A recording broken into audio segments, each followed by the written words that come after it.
Ambassador Zixith of the Helian Confederacy had witnessed many horrors in his 3 centuries of diplomatic service. He had negotiated peace treaties in the shadow of dying stars, mediated disputes between hive minds that could consume entire worlds, and once even survived a dinner party hosted by the carnivorous Veltar. But nothing, absolutely nothing, had prepared him for what he was seeing through the observation deck of the human vessel, Hawking's Revenge. "You're insane," he whispered, his 4 eyes wide with terror as he stared at the tactical display. Completely, utterly insane. Captain Sarah Chen turned from her command station, a slight smile playing at the corners of her mouth. "Ambassador, I prefer the term creatively pragmatic."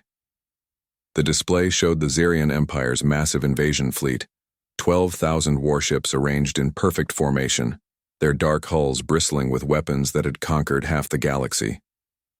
They were advancing on Earth's outer colonies with the confidence of predators who had never encountered prey that fought back effectively. Behind them, like a cosmic shadow, lurked Sagittarius A**'s smaller cousin, a stellar mass black hole the humans had designated as Charybdis. Every spacefaring species in the galaxy had the same universal rule: avoid black holes at all costs. They were cosmic death traps, regions where physics broke down and even light couldn't escape. Ships that ventured too close were torn apart by tidal forces, their crews dying in the most horrific ways imaginable. The Zerians, in their arrogance, had positioned their fleet between the black hole and the human colonies, assuming the gravity well would prevent any flanking maneuvers. They were about to learn why humans were the only species that studied black holes instead of simply avoiding them. "Gravitational anchor is locked," reported Lieutenant Commander Torres from the engineering station. "Hawking field generators are at full capacity." Zixith's translator struggled with the human technical terms. "What is a Hawking field?" he asked, though part of him dreaded the answer. Dr. Elena Vasquez, the ship's chief physicist, looked up from her calculations with the gleeful expression of someone about to explain why setting fire to the universe was actually quite reasonable. "Oh, it's quite simple, really. We've learned to manipulate space-time curvature using controlled gravitational waves. Think of it as surfing on gravity." "Surfing," Zixith repeated weakly.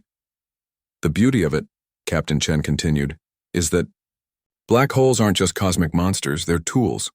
Massive, incredibly dangerous tools that require precise understanding to use safely. The Hawking field lets us ride the gravity well like a slingshot while maintaining structural integrity."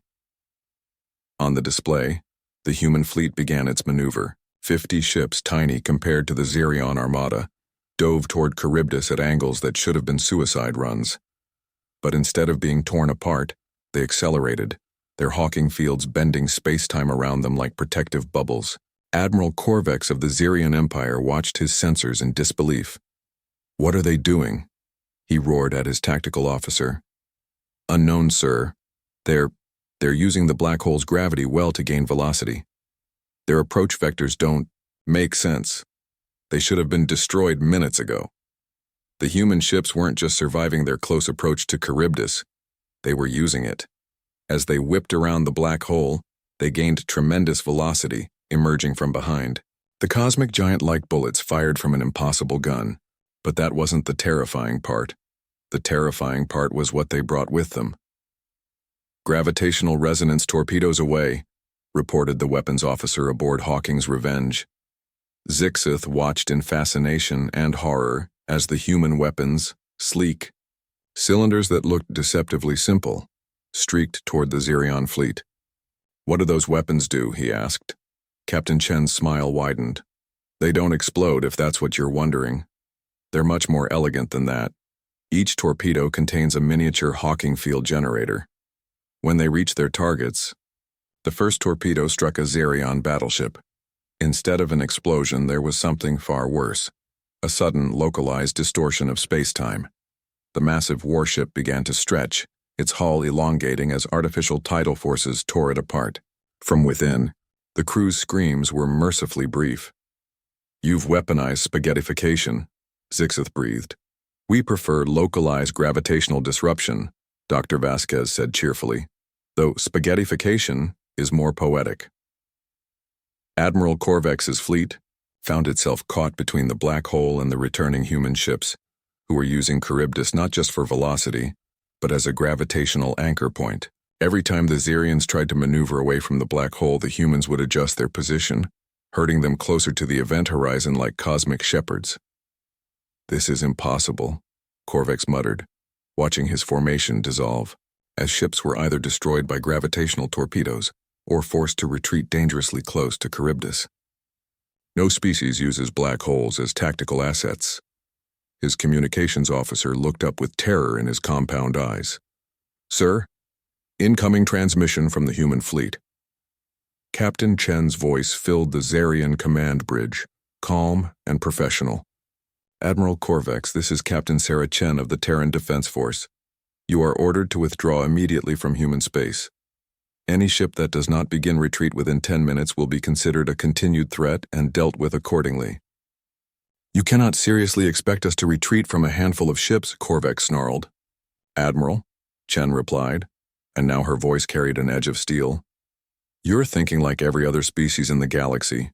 You see a black hole and think obstacle or hazard. We see a black hole and think opportunity. We've had 3 centuries to study these phenomena while everyone else ran away from them. We know exactly how much gravitational stress your hull can take, precisely how close we can push you to that event horizon before your ship starts to come apart, and we have enough gravitational torpedoes to turn your entire fleet into very expensive spaghetti." She paused, letting that sink in. "The choice is yours, Admiral. Retreat with your ships intact, or let us demonstrate what happens when humans get creative with fundamental forces." On the observation deck of Hawking's Revenge, Ambassador Zixith watched the Xerian fleet begin its withdrawal, ships scrambling to escape the gravitational trap the humans had so casually constructed around them.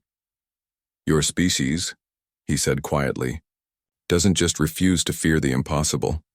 You turn the impossible into a weapon."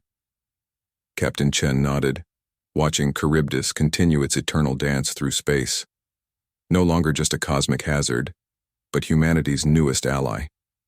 "Ambassador, fear is just incomplete understanding. Once you understand something completely enough." She gestured at the retreating Xerian fleet, then at the black hole that had become their salvation. "Everything becomes a tool." As the human ships formed up around their gravitational anchor, Zixith realized he would need to completely rewrite the Confederacy's assessment of human military capabilities. They weren't just another species with advanced technology, they were cosmic. Engineers who looked at the universe's most terrifying phenomena and asked not, "How do we avoid this?" but "How do we use this?" The galaxy would never be the same. In the depths of space, Charybdis continued its cosmic dance, indifferent to its new role as humanity's most unlikely weapon. But then again, humans had always been good at making allies out of things that should have killed them. It was, Zixith reflected, probably what made them so dangerous.